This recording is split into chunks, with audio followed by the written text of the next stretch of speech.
Welcome to the Landscape Photography Vlogcast.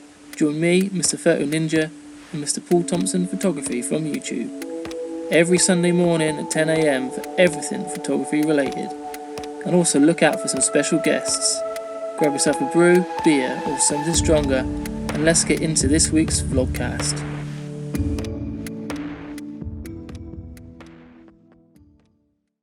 Right, so Adam, if anyone doesn't know who you are, I know you've probably answered this question 100 times already, but just tell us a little bit about yourself and your photography.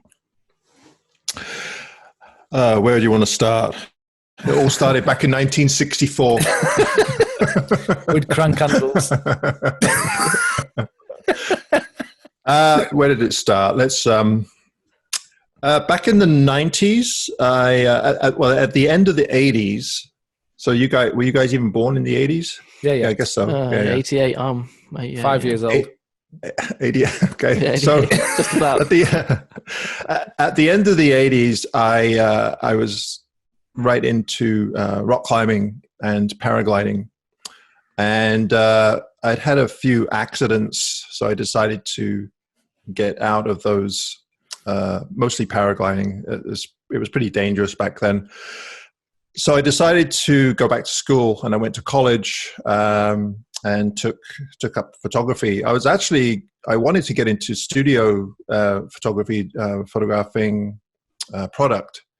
Right. And during my college days, I actually worked in a studio for, I think it lasted about 2 weeks. And I said, to hell with this. There's no way I'm working in a studio. It was just horrible. All those guys ever did was just complain about how much money they weren't making and how hard the business was. So I figured, well, why would I want to even do that? So at the time, I was getting into nature photography, mostly birds and wildflowers. And I started sending off images to gardening magazines and nature publications. And a couple of magazines picked me up, and then slowly I started to get more and more work through gardening magazines. So I ended up working primarily for one company in Vancouver. They started off with one magazine, and they ended up with 4 magazines that went right across Canada. And I just ended up photographing gardens for gardening magazines. And then the nature photography, landscape photography, I was doing at the same time, but it was more of a hobby. I didn't really want to do it for a living because I found that it affected, as soon as you take up a hobby and do it for a living, you're not quite as passionate about it anymore, because all of a sudden now it's a business. It's not a hobby, it's a business. Yeah. And landscape and nature photography, going out and actually making images, is a very tiny portion of the grand scheme of things when it comes to business. And unfortunately, photography, doesn't matter how good you are or how bad you are, has absolutely nothing to do with the business side of things. It's all to do with how well you are at marketing yourself and pushing whatever it is whatever direction you want to go in. So, but I guess it's going on 5 years ago now, the magazine went bankrupt, like a lot of magazines. And then unfortunately, I'd put all my eggs in one basket. That's all I did, was just the gardening stuff. And the editorial market pretty much dried up because magazines have been going bankrupt left, right, and center, because nobody's buying magazines anymore. Yeah. So I ended up jumping on the bandwagon with all the other nature photographers and start offering workshops. And it wasn't until after about a year or two, when I wasn't getting any clients, that I decided to start up a YouTube channel. And it's been 2-3 years now, and things have slowly picked up. This was going to be the best year, but of course now we have this virus going around, and it's pretty much put a hold on everything. So yeah, the whole year's screwed, isn't it, really? Well, it isn't. I mean, we have I'm finding with YouTube, and you guys are probably finding the same thing, is that it's very much in your favor to collaborate with other YouTubers. Whereas before, when I was just taking images, I was always in competition with every other photographer. So I didn't team up with any photographers because you're always in competition with them to try and sell rights to image usage and so on. But I don't sell images anymore. I don't sell the rights to images, very rarely. So I'm finding that the more I collaborate, the better off it is for me and the people that I collaborate with, you know. Yeah. Yeah. So this last thing that I'm doing with Thomas Heaton and Nick Page, I mean, it's been great because those guys have such a huge following that it's only going to be beneficial to me, and hopefully it'll be beneficial from my side to them as well. Yeah. You know? Yeah. Definitely. So we're all working on a video course right now, and it's getting there slowly. Slowly but surely, eh? People will either love it or they'll hate it. Well, I think they'll love it.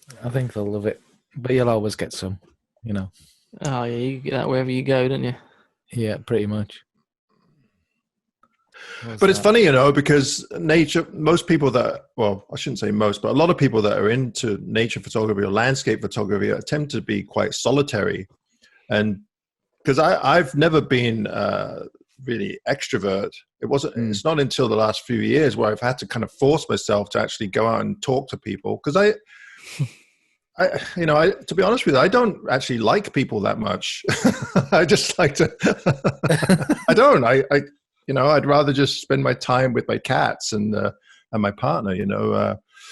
I have the odd friend, but I just enjoy my own company. I just don't want to deal with the drama of dealing with other people, unless it's someone that I get along with really well, where they just kind of do their own thing and it's not a lot of work. So it's funny, doing this type of stuff doesn't come naturally either for me either. No, I'm very much the same. I haven't kept in touch with any of my friends from school. Or I know the kiddies I went to college with. It was kind of a different college experience for me because I was in the building. Yeah. So yeah, you know, we've all gone our separate ways, and I'm definitely a seldom photographer. I like getting up in the morning or just walking through the woods on my own. So yeah, I definitely get what you mean. Yeah. Yeah. And like I said, when I come home, I spend time with Kirsty and my little one, and we're on our own little bubble, especially now we're locked in. We're even in our bubble a little bit more, like, so. Yeah. Yeah, I don't mind that. It's all right. Yeah. Well, same here. You know, I mean,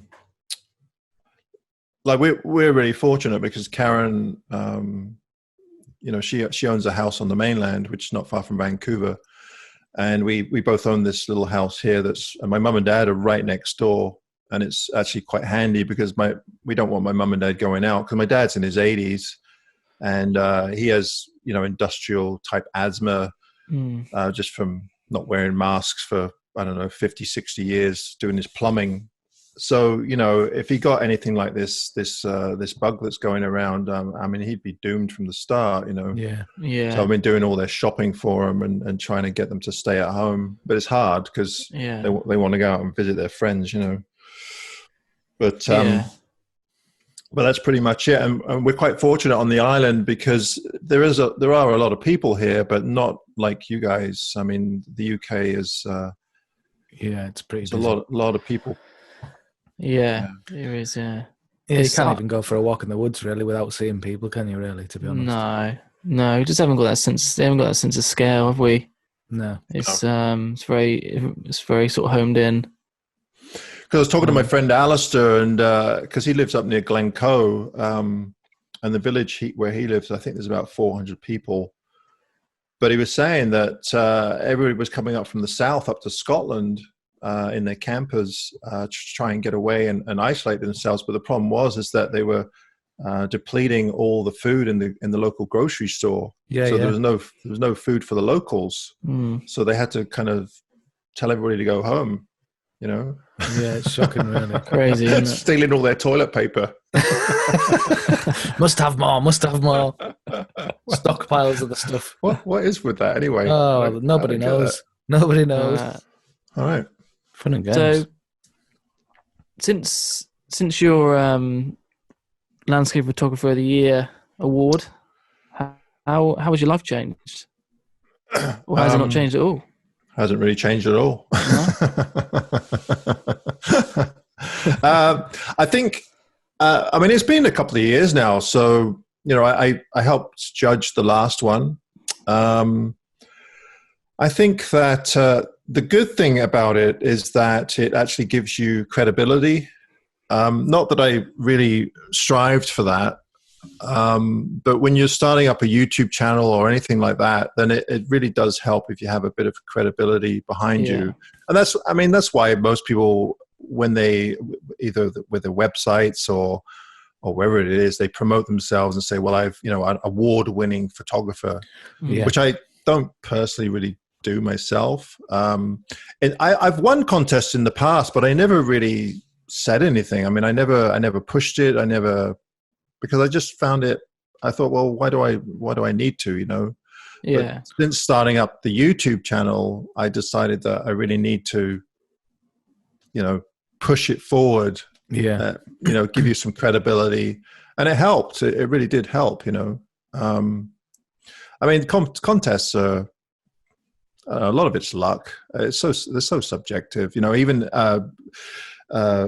judging this last one, I mean, there were some brilliant images, but some of the brilliant images just personally weren't to my taste. So I prefer stuff that was a bit more natural rather than over-processed images. Yeah. And that's not to say that over-processed images aren't credible. It's just that it's not really my thing.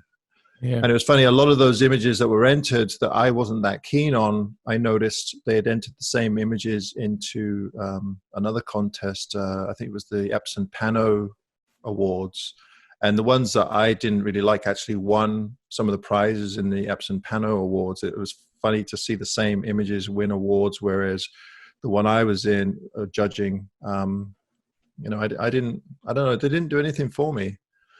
But I wasn't the only judge. There's 5 or 6 judges, so you know. Yeah, it's a very subjective thing, though, isn't it? It is, and it's hard because there's people that enter some absolute fantastic work, and they might not win anything, but it's just luck of the draw. A lot of it, you know. It's just, I don't know. There's a lot of contests that seem to be a certain style. Even if you just go on Instagram, all the popular images are all a certain style, you know, and some contests are like that as well. It's not hard to kind of enter thing or images that should do really well if you enter a certain style. Yeah, definitely. The landscape, like the International Landscape Photographer of the Year, I didn't feel that at all. Because I thought that, well, I'd entered the year before, and I came second, actually. And the guy that won is a very popular photographer. What's his name now? I think he's from Germany. I can't remember his name. A lot of people really love his images, and they're fantastic. But it's just not it's not really my cup of tea. He'll have images of really dramatic light and a person standing way off in the distance on a really pointy peak, and then these light beams coming in. I mean, it's just too much for the senses for me. They're very well done, but it's just not my thing, you know. Sorry, I can't remember his name. More sort of punchy images rather than subtle. Yeah, and for the longest time, those types of images have been extremely popular, especially Instagram. That's the kind of they do well on Instagram, don't they? Yeah, and you'll notice that someone will pick up onto a specific style that does really well on Instagram, and then all of a sudden, everybody will be copying that style. You know, there seems to be these trends that people go through. Yeah. Or you might see a subject that's just absolutely fantastic, and all of a sudden everybody will go there and take the exact same composition with just perhaps slightly different light, and then everybody will say, "Oh, what an awesome image!" And it's like, well, yeah, it is an awesome image, but it's been done before, like a gazillion times. But you know, I mean, if that's what people enjoy photographing, then that's not for me to say that they shouldn't go and do that. It's just not my shtick, really. I just rather go out and explore and discover things that other people haven't found before, Anyway. So while we're on that then, what is your favorite sort of lightened subject? His favorite lightened subject? Yeah. Well, whatever happens to be in front of me at the time. Yeah. Do you go about, are you a person that plans a lot, or are you just more of what you come across at the time? Yeah, I'm pretty much just come across whatever comes across at the time. Yeah. I don't plan an awful lot. I probably should in some cases, but I don't. I just go out with my camera, and if I find something, then I just photograph it. I like to keep it really open, and to be honest with you, the reason why I do that is so I'm not disappointed. If you have all these expectations, then a lot of times you'll come back with nothing, because our vision of an area or what we want to photograph never turns out, hardly ever. No. Unless you have just unlimited time where you just sit there for days or weeks at a time waiting for those conditions. Yeah. It's funny. I think I found someone that's just as laid back as I am. That's exactly the approach I take, because there's nothing worse than trying to, especially when you're doing like YouTube videos. We all know the pressure of we put ourselves under to try and. Well, that's true. There is a little bit of pressure with the YouTube videos. I don't have a video for this coming weekend, and we're already on Thursday. But then I think to myself, well, it's more to do with the information and the experience that you're portraying than the actual images, I think. Yeah. I don't think our audience expects you to have absolutely brilliant images every week, even though we feel that we need to have something to show for our efforts, Yeah. It's more of a personal pressure, isn't it? Rather it is. Them and also, and even coming up with videos every week, that's just I don't think anybody expects that. It's just some pressure that I've put on myself to keep coming out with a video every week, But my favorite light, well, on the island, you've been to the island, Paul. You know what it's all about. Is we have three subjects. We have trees, and trees, and the odd dead tree. Yeah. No, that's not true. So we have trees, waterfalls, and ocean. That's pretty much it. And we have the alpine areas as well, but they're pretty hard to get to, a lot of them. Now, you do need to plan for those. Right. So for forest photography, I generally, if it's overcast out, I'm fine with that. If it's sunny like it is today, then I have a really hard time with it. Yeah. And then oceanscapes, well, they're, unless it's fantastic waves or something, usually it's some kind of dramatic weather that helps along with those. And then the waterfalls, you can photograph those in any kind of light. Ideally overcast or some nice evening or morning light. But so, when it comes to favorite subjects, whatever I happen to find on the island, which happens to be those three things, I think if I lived in the prairies, I'd have a really hard time, for sure. Yeah. Well, because there's nothing there. It's very barren, and I suppose it's hard to find a subject in it. You'd have to find something. You'd have to find something that would interest you, like maybe bird photography or macro photography of insects. I'm sure there's things there, but I think I'd have a hard time with it. Yeah. I'd imagine it was the same in the UK. Because it's very different in the UK. Everything is very manicured. It's been sculptured by man. Yeah, well, that's what we were discussing last time, isn't it? Yeah. For thousands of years, whereas Canada, especially on the West Coast here, we have our native population, but primarily they spent most of the time on the coast, and they haven't really altered the landscape.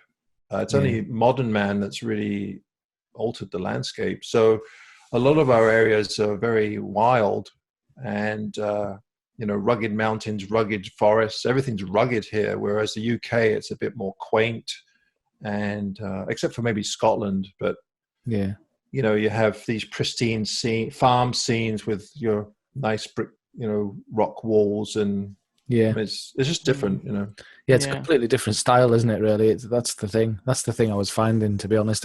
That's why I was saying to you at the time, it's nice to see somewhere that's just completely wild. Well, there aren't that many around anymore, really. I mean, this, we're lucky in that, the United States and Canada, we still have a lot of wild areas, but they're slowly getting eaten up by industry. It's just that we have a smaller population, Yeah. So I mean, hopefully we'll have wild areas in the future, but who knows? The way things are going, I don't know. I mean, Europe, it's hard to get away from people in Europe. It really is. Same issue as here, really. There's just way more people. Yeah. I mean, it's easy in that, you could go into your local woodlot and you could probably hide somewhere and not see anybody. But I'm talking about real isolation. Like if you want to get away from any town or city for 50, 100 kilometers, then you could do it here. But I don't think you could do it in Europe very easily.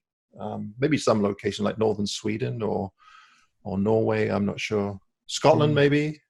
Scotland, I think you've got certain areas that you could probably escape people, but they're very limited. It's a pretty small area, really, though, in comparison to here. Like really, I mean, when we drove, like last year, when I drove up to the Isle of Skye and Man, and that not Isle of Man, what's the other island we went to? That's all right, I've lost it. Mull. Sorry, yeah. Isle of Mull. I couldn't believe how close they are. They're not actually that far away from one another. Yeah. No. But I mean, when we were there last time, it just goes to show that how many people there were, though, because the places were just absolutely packed. I mean, there was busloads of people turning up. Well, the Isle of Skye, definitely, I was really surprised. And I would imagine the locals that live there get pretty sick and tired of the tourists, I would imagine. Yeah. But, what are you going to do? Those areas are popular for a reason. Yeah, they're beautiful. I mean, they're beautiful. It's the same with the Rockies here. The Rockies gets really busy in the summer. Now it's more expansive, but we're seeing more and more people in the backcountry, more and more people just everywhere. Yeah, in general, and I don't. it's a catch. Except for this year. Yeah, except for this year. There's not going to be too many people around this year, is there? No. Get a chance to recover a bit. Well, it's true. We actually, Karen and I were just talking about that this morning, because all the parks are closed, and I said, well, it's probably not a bad thing because it will give them a bit of a break from all the impact they're having from all these people visiting. Yeah, definitely. I definitely think it's going to have an effect on the wildlife for sure. Well, it has already, I think, hasn't it? Well, the air quality worldwide has improved quite a bit, just because people aren't driving around as much. Yeah. Yeah, it's definitely going to be interesting to see how we move forward, but how everything moves forward, isn't it? How what because it's going to be like a domino effect, isn't it? Like we won't notice it now, but maybe we might notice something that happens in the future, and we think, oh, I wonder why that was. Maybe it's because everyone stayed in for months on end. Yeah. Well, it's true. I mean, I wish people would pay as much attention on the environment as they are with this virus that's going around now. I mean, we've been pretty much forced to pay attention to this thing because it's obviously killing people. Whereas the environment, I think, is just as important, but it's a much slower progression down, like downhill. Yeah. But obviously, people still have to work, but really. Ultimately, we should be really paying as much attention on the environment as we are with this virus. We really should, but I just don't see that happening because it is just too much. People rely on the land too much to industry and so on. Yeah. This is the problem. Definitely. It doesn't affect people in the same way, does it? I think that's part of the problem, or as fast, at least, as you say. Yeah. I mean, it's a tough one. I mean, I think, I guess at the end of the day, what it boils down to is just too many people on the earth. That's what it boils down to. That's pretty much it, really, isn't it? It's We're all condensed into small areas, really. That's the problem, I think. Yeah.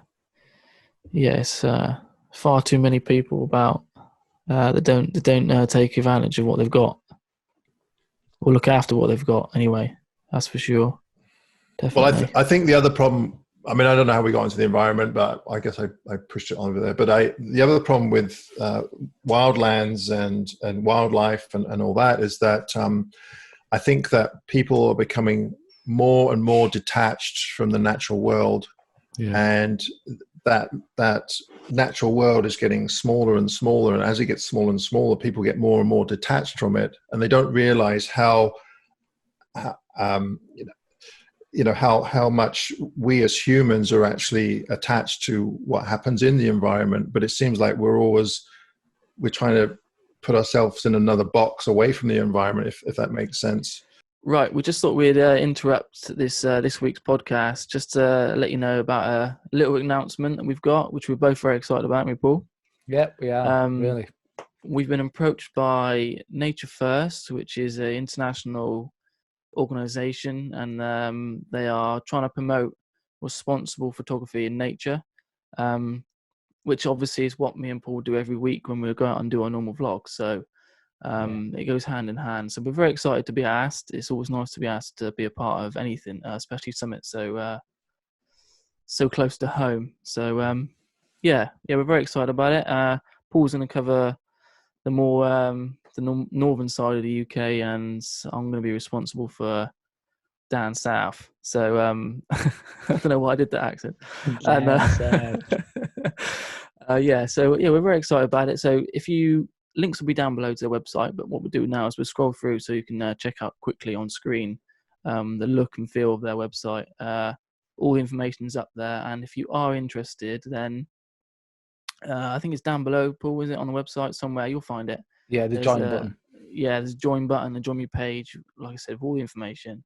And you can help me and Paul. And if you do feel like you want to contact me or Paul about any more further information, then don't hesitate to do that. And just join up and spread the word, and enjoy the landscape. Yeah. And I think it's a real problem that people are so detached from, like where their food comes from, where anything comes from, and I think there's going to be even more of a problem for our future generations, for sure, because we're just slowly whittling away at the remaining wilderness that we do have. Yeah. Yeah, definitely. Yeah. I don't want to be all doom and gloom here. Oh no! Thumbs down. I can see the thumbs down already. There's loads of them. They're just everywhere. I don't take any notice of them anyway. I was going to ask you what's been your favourite project, or have you got? Obviously, I know you've got this F4 thing going on with the other guys. I know it's difficult now with everyone staying in, but has there been a project that you've done in the past, or something you're working on? This is the first. I did have the book that came out recently, and that turned out really good. I was really happy with how the book ended up, the final result. It sold out quick, didn't it? It did, and it was really well received. Now, it's basically a portfolio. There isn't any written word in it, really. There's a little bit of an introduction, but it's pretty much just some of my finer images laid out into a nice book. And it was really well received. And I only printed 500 copies, but we're going to print another 500 because I think we have enough people to sell another 500 copies. So I was really happy with that. I've always wanted to put a book together. So I think I've kind of got the bug, and I'm thinking about putting another one together. I noticed that there's a few photographers coming out with books now, like Nigel Danson has a book out, and Tom just came out with a book, and then there was someone else. which I think is great. I, to be honest with you, I much prefer to see images in a book than online. Just something nice about looking at a good quality book. Yeah, I know what you mean. Yeah. Well, same goes for printing your work as well, doesn't it? Really. I absolutely love printing, but I don't do an awful lot of it because I just have nowhere to. What do I do with the prints? You know, I used to sell prints, but I don't sell enough to justify doing tons of printing. And you can only hang up so many prints in your house, you know. Yeah, this is it. So lately I've been outsourcing them, and I've just been getting aluminum prints or aluminium prints made because they're easier to ship, and I don't have to ship them from my house. I can just get the lab to do them, and they ship them right from the lab, you know. Yeah. But the art of printing, I absolutely love it. And actually, back in the city, I have a really large printer. I have a 24-inch Epson printer, but it's just sitting there. The ink is extremely expensive. You know, it costs me, if I 8 cartridges, about $1,000. Yeah, it's not cheap, is it? It's not cheap. And you know, I have piles of prints. What do I do with them? You know. Yeah. So. So how did you go about you going back to your book? What's going to be my next question? But how do you go about choosing your images for your book? Because you know you've got so many keepers. How big is a book going to be? So I decided to, rather than do the book myself, I decided to go with a publisher. And actually, the guy that printed it is in the UK, Kozu Books. They print mostly very small run fine art or fine photography books, and they've done a number of books for photographers that I've admired. So I got in touch with them, and they got in touch with me, and they said, yeah, we'd be happy to do it. So the way that it works with these guys is that they actually designed the book. Greg, the guy that owns the company, I think that's his thing he likes to do. He likes to design books. So what we ended up doing, first of all, he said, well, do you want the book to be all landscape images or portrait, so vertical or horizontal? And we decided to just do mostly, I think 99% are all horizontal. So what I did was he designed the book or laid out the book with that in mind, and I gave him all the images, and then he just picked the images that he wanted to put in. I did change a few of them. One of the reasons why I went with a publisher is just they basically did everything for me, everything from printing it to designing it to sending it out. Yeah. So I didn't really have to do an awful lot, which is fine with me. I mean, for my first book, that was fine. I think if I did another book, I might look at doing it myself. Yeah. Just to try and get a bit more bang for my buck. Yeah. This was more of it wasn't really to make money. It was more just a vanity thing. You know, I just really wanted to get a book out and with all my best images in it. Yeah. And having a YouTube channel really helps. I mean, I couldn't believe that. I mean, we sold out really quickly. So I should have really had about 1,000 copies printed, you know, from the start. But you just don't know, right? Well, this is it. You don't want to be. Yeah. You don't want to be stuck with all these books. Yeah. You know. Same with. Go ahead. So I went to buy one, but it was all out of stock. Yeah. Well, we're printing another copy.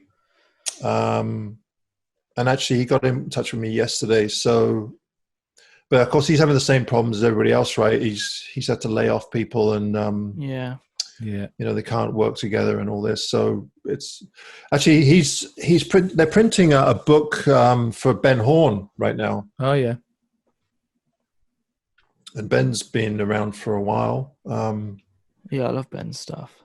Yeah, yeah, I do like Ben's stuff. Yeah, he's probably the only sort of medium format YouTuber or landscape photographer that I watch. Oh, large format, yeah. Large format, sorry, yeah. It's just something about him. Just obviously his photography is amazing, but it's just something about his persona. Just sort of, I can't help but watch. You know what I mean? He's got one of them sort of voices that you just can't stop listening. Sleep at night. Yeah, he should do audiobooks, I think. He should. Yeah. Relax. White noise. Yeah, no, I love Ben's stuff. Yeah, actually, so. I think, I could be wrong, but I think we're going to get him to do some voiceover for us for some of our videos. Yeah, his voiceovers are really good. But I must admit, your voiceovers are good as well. I do like it when you pan and zoom around your images and explain. Oh, sometimes, yeah. Yeah, that's a lot. So much work, though, man. Yeah. You almost have to come up. You almost have to come up with a like. What I've been doing lately actually is actually writing stuff down and actually following a little bit of a script, because otherwise it's just a nightmare. Because I can't keep a straight thought in my head. You know, I go off into these tangents all over the place. So I write stuff down so I can at least try and stay on course, you know. Yeah, definitely. It's the same when I'm doing these things. People will ask me a question and I'll answer, and then I go off into this tangent and start talking about something else that has absolutely nothing to do with what they asked me. It's all right. We were on 40 minutes with the guys the other day, and we still didn't get the first question answered. Oh, really? No, I had a load of questions, and I think I got through about 3 of them. Yeah, that's pretty much it. Yeah, but that's all right. You know, I'm happy to go with it. It's good just to have kind of more of a relaxed feel to it as well. To be honest. Yeah. But back to your original question about the projects. I mean, the book was a big project for me, and of course now this video course with the guys. Whether it'll lead to another one, I'm not sure. I mean, we got along pretty good, but there was a little bit of bit of tension at the end there. So I don't know. It's going to happen, though, isn't it? It's going to happen when you're together. Yeah. It's gonna. Yeah, I mean, I think. I don't know. Not between you and your bromance, surely. Pardon? Not between you and your bromance. Not between you and Gavin. I can't imagine you and Gavin would fall out, would you? No, we don't really fall out. I think I think when you're hanging out with 3 or 4 other people, it kind of, little things start to get on your nerves. Well, it's like anything. I mean, if you're with anybody for a long period of time, there's little things that kind of annoy you. Yeah, they start off really funny and then they get really annoying. And I think it was that. I don't know. I mean, I got along with all of them pretty well. I think it would be a good thing to continue if we could. Like the whole idea behind this storyline. There's a kind of an underlying storyline where Nick picks up this really crappy 1979 trailer, which he actually did. He bought this trailer, and we all go on this road trip through the Western States, and of course we get up to all kinds of mischief and antics and stupid things. So and there's a bit of a storyline, like I'm addicted to gambling, and I can't wait to get to Las Vegas, when in reality I can't stand Las Vegas. But, and then we just have these stupid skits intermixed with serious photography lessons. So it's kind of like a really long vlog, except with some much more detailed lessons. And editing them and watching them now, it's some of them are quite funny. Like right now, I'm working on the very last one where we get into Vegas, and I won't tell you the story, but pretty much everything goes wrong, So are you all making your own individual vlogs out of it as well? Obviously, along the way, like behind the scenes. I've watched obviously. Not variations of this, I mean, we have so much footage, so we're leaking out little bits here and there so that keep people interested. I'm not sure when this is going to come out. Like we were going to try and push it for October, November, but with this lockdown, what's going on, we're going to try and get it out earlier rather than later. Right. Yeah. Yeah. So Is it I don't know. Sorry, you got mate. Oh. Is it?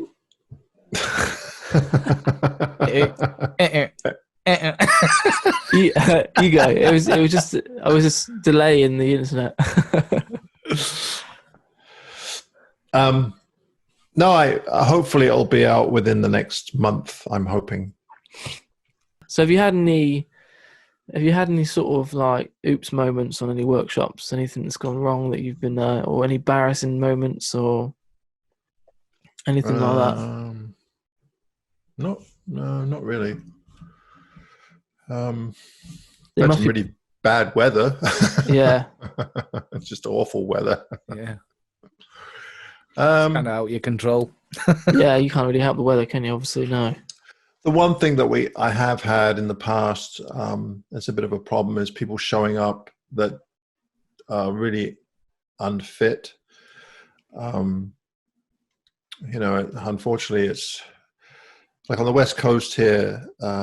Pretty much all the areas that we go to, you have to hike to, but they're not long hikes. I mean, you and I would just call it a stroll, but I have had people where they've turned up and it's pretty obvious that they're more or less immobile, and you're like, well, now what do I do? Because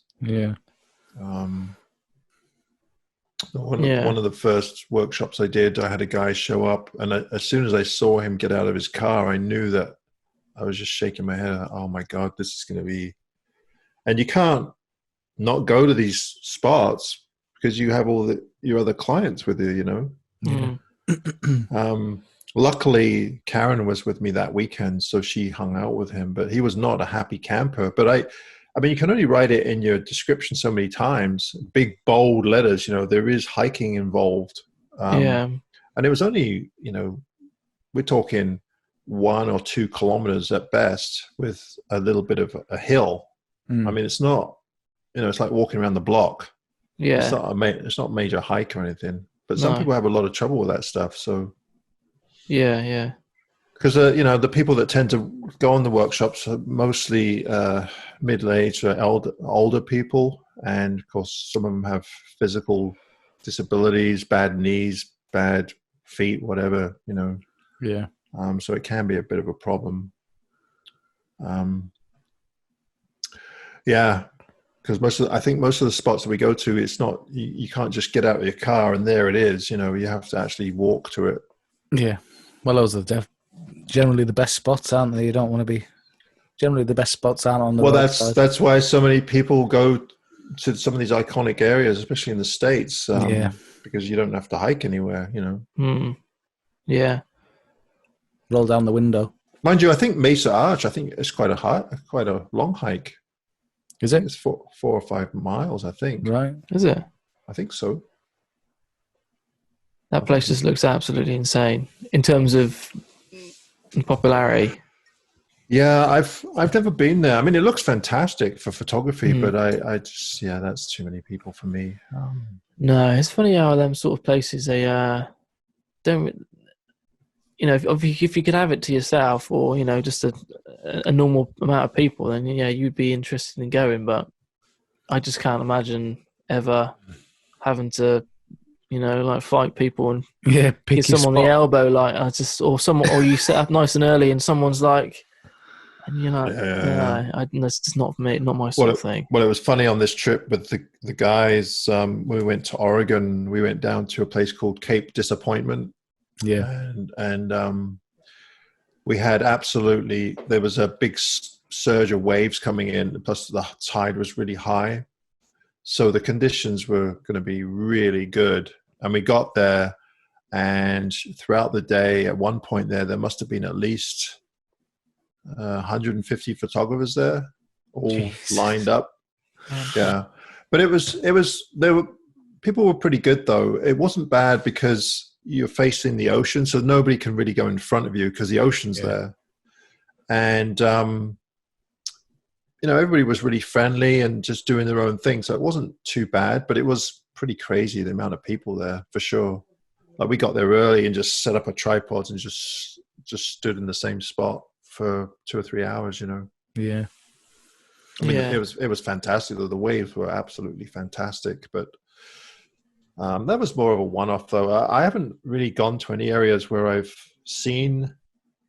Well, that's not true. The Rockies can get like that. Maybe Moraine Lake. It's just awful for people now. You go there and there'll be hundreds and hundreds of people all lined up, all taking the same shot. Yeah, see, that's what never appeals to me. That never been in that sort of situation with that many people, and it's. Are there any areas in the UK that are like that? I think that a lot of the areas are kind of iconic, aren't they? I would say Durdle Door's quite, Dorset. Yeah, Durdle Door's a bit like that. You get a lot of chaps lined up, especially at a certain time of year. The Durdle Door, the arch that's in the sea.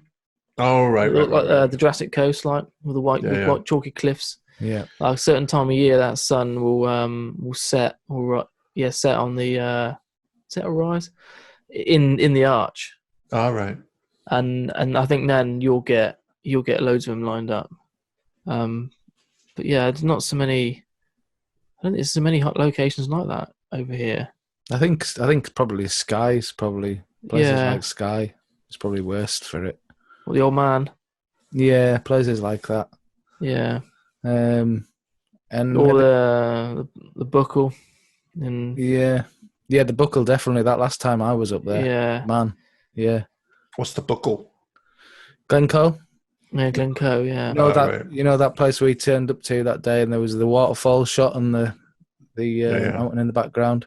That was really popular last time I was up there. Oh, really? Yeah. I chatted with a bloke called Ben Kapoor, and he's been up to Glencoe recently, and he said that the spot where you take the shot from is just absolutely hammered.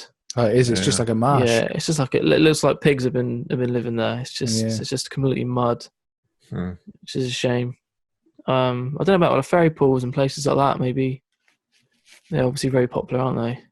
Yeah. But I think they're more popular with tourists rather than people more than photographers. Yeah. Yeah, we didn't see that many photographers there, did we, Paul? No, we didn't.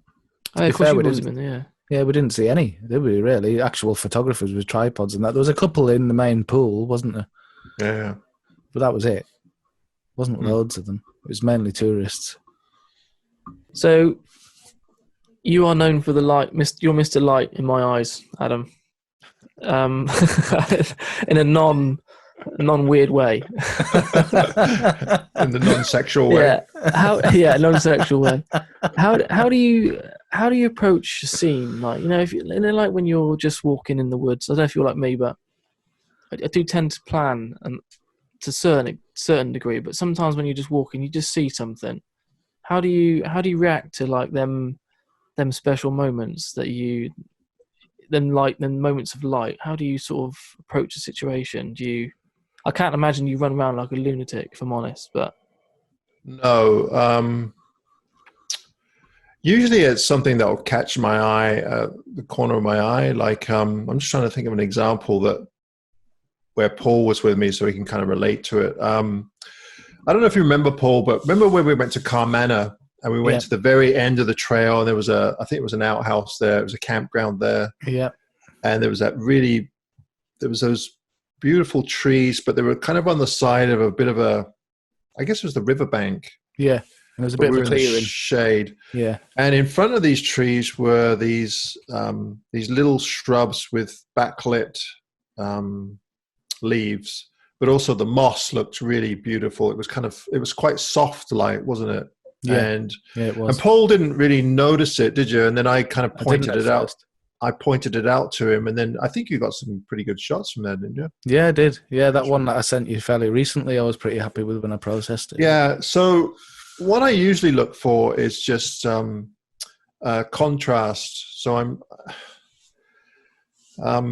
I'm usually just looking for contrast between light and dark, and it can be really subtle because the thing is even when the light is not great, you can still enhance that in Photoshop or Lightroom.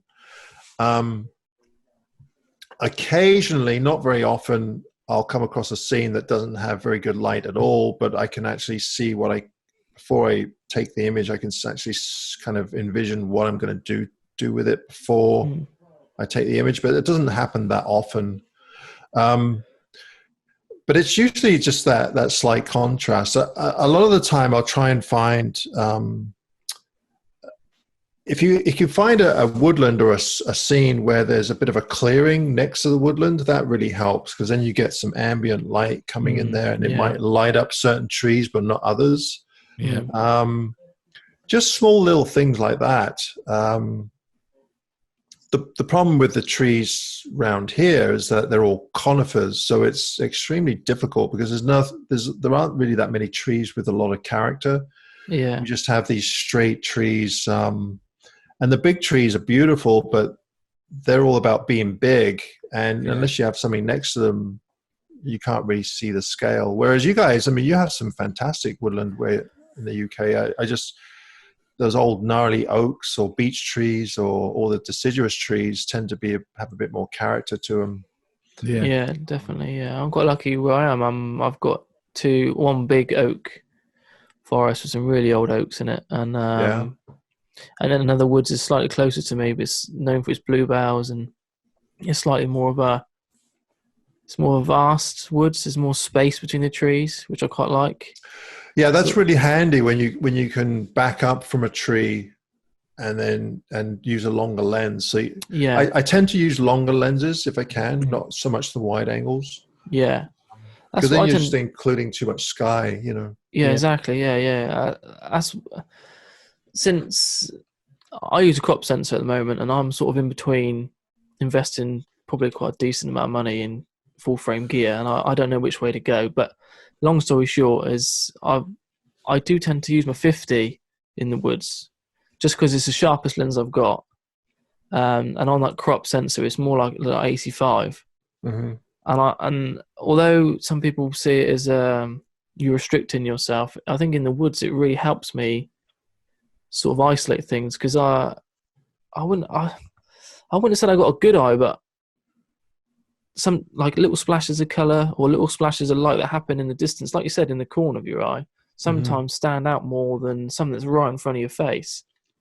If you know what I mean. So that when I see that in the distance, I think, oh, that might be perfect focal length for the 50, and that's just something that I do every time I go out. I stick the 50 on, and I find it helps me. I don't know whether that's the right way to go about it or not. But well, I don't think there is a real right way of going about it. I mean, I mean, Simon, you probably watched Simon's videos about his wood. I mean, his photography is fantastic, and the light that he finds is just beautiful with the soft light.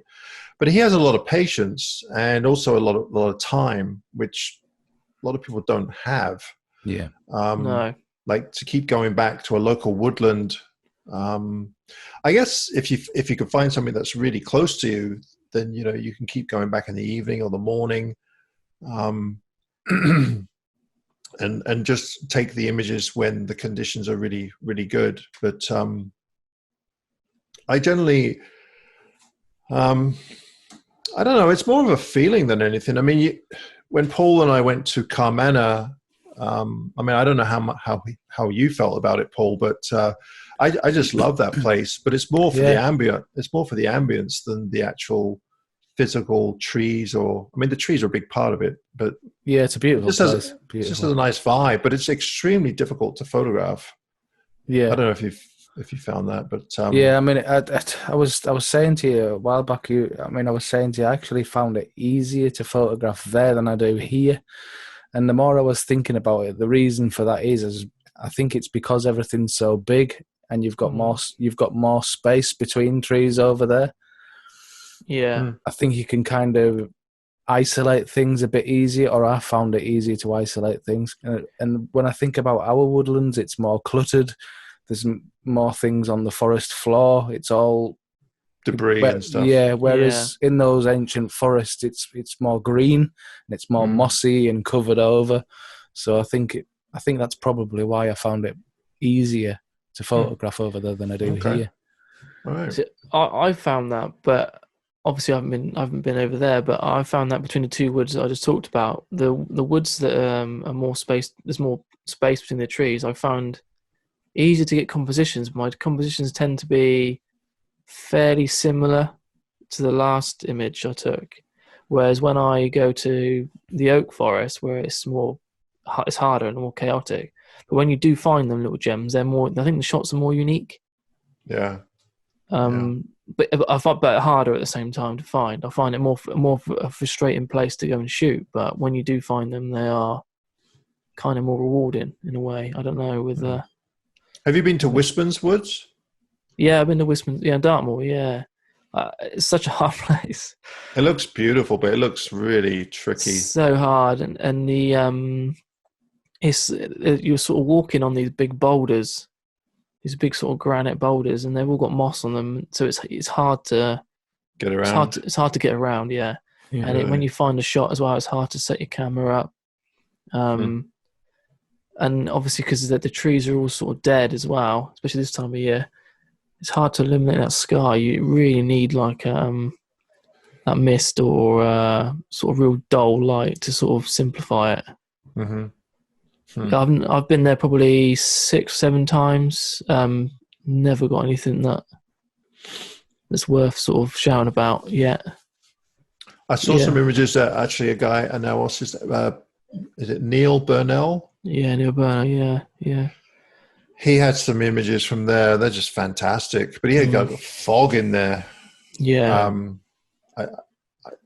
He asked me. Actually, I need to get back to him. He asked me. He sent me a whole bunch of different images. He wanted me to pick my favorites.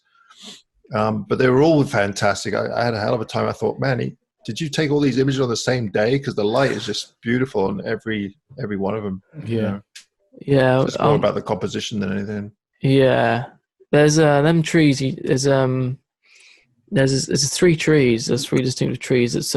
I've never really found a real good angle of them, but there's sort of 3 in a row, and that's the sort of main composition. But it's so hard to spot, so hard to. But yeah, Neil knows them woods on the back of his hands. Yeah, we chat quite a bit over Instagram and whatever, and we've tried to meet up several times, but it's just. I think he tends to go there on spur of the moment, and it's quite hard to sort of plan trips when. Well, that's what you kind of have to do that, but when you have a regular job, it's pretty hard to just. Yeah, because I think I went there one Saturday earlier in the year, and we was toing and froing on messaging when we were going to go, and I think they went on the Sunday or the Saturday after. And that's when he took some of them shots, because we was talking about them on over Instagram, and I went the weekend before when it was forecast fog, and I just got nothing. It was loads of fog, but it was hanging really high. It didn't come down in the valley. Yeah, it's typical. It's still a nice place to go and walk around, mind. Well, I'm supposed to be in Scotland in a few weeks, but that's not going to happen, is it? No, that's not going to happen. No. You two had a little bit of a road trip planned, did you? Yeah, well, we had a workshop in the Isle of Mull beginning of May, and then Paul and I were going to take off for a week, and then I was going to fly south. I have an uncle that lives right in the very south of the UK, and Karen was going to meet me, and we were going to head out. She wanted to go to the Chelsea Flower Show, so we were going to go there. And then I was going to fly back up to Edinburgh, and had a trip to the Faroe Islands, another workshop. But it's not going to happen. So, well, I just wanted to finish with a quick fire. All right. Right. So you ready? So it's just going to be blue. I'm just gonna crack on, and we'll just see what happens. Right. Black or white? Black. Nikon or Fuji? Oh, Fuji. Fuji. Landscape or portrait? Portrait. Light Well, it depends. Depends if it's with the Fuji or the Nikon. I need this to be complicated. Landscape. Light or composition? What's that? Light or composition? Light. Filters or exposure blending? Exposure blending. Ooh. Photoshop or Lightroom? Photoshop. Sunrise or sunset? Sunrise. Vancouver or the rest of the world? Vancouver. Plan or spontaneous? Instantaneous. Woodland or landscape? Ooh. Woodland. This one's kind of the same. Intimate or big vista? Intimate. And this is the most important one. Gavin or Paul T? Paul T. No competition. Well, thanks so much for Paul's not a pretty boy. No, definitely not. You're a proper northern lad, mate, aren't you? Proper northern. Well, thank you so much for coming on, Adam. It's been a pleasure, mate. And I must admit, I've been looking forward to finally getting to meet you, even if it is over the internet. But yeah, maybe when you're over here, maybe we can sort something out and take some pictures together, like, you know. Oh, for sure. Yeah. Well, thanks for having me on for chit chat and more. Yeah, it's been great, mate. And what we'll do is we'll put all the links down in the description below of this video, and go and check Adam's channel out if you haven't already. Yeah. If you haven't already, what's wrong with you? And and don't forget to buy his second round of books as well.